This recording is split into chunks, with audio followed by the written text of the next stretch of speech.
Poster editing master Guddu प्रेमी बिहार समस्तीपुर।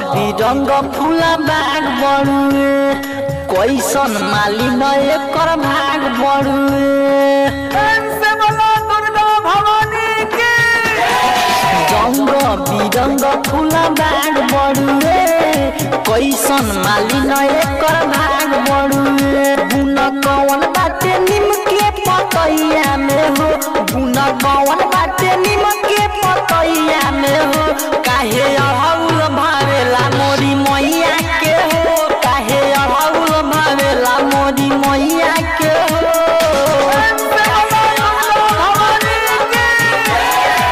गाना का पोस्टर बनवाने के लिए हमारे गुड्डू प्रेमी से संपर्क करें। संपर्क नंबर 93806079। बेली चमेली के नाम बारे बारा, तब मैया के ओढ़ौल रे सोहाला, तब मैया के ओढ़ौल रे सोहाला।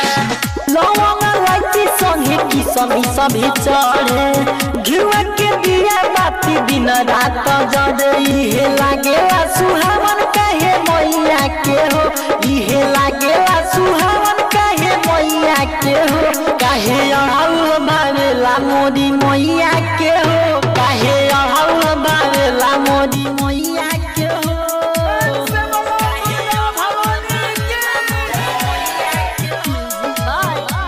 गाना का पोस्टर बनवाने के लिए हमारे गुड्डू प्रेमी से संपर्क करें। संपर्क नंबर 93806079।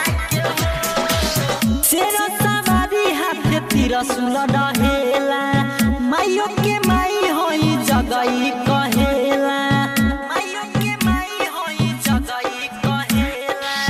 राइटर बलिंदर आदित्य कौशल कहेला, नदी नवरात नीरजल सहेला। तुझे सोनू समारात चरण मैया के हो, तुझे सोनू समारात चरण मैया के हो।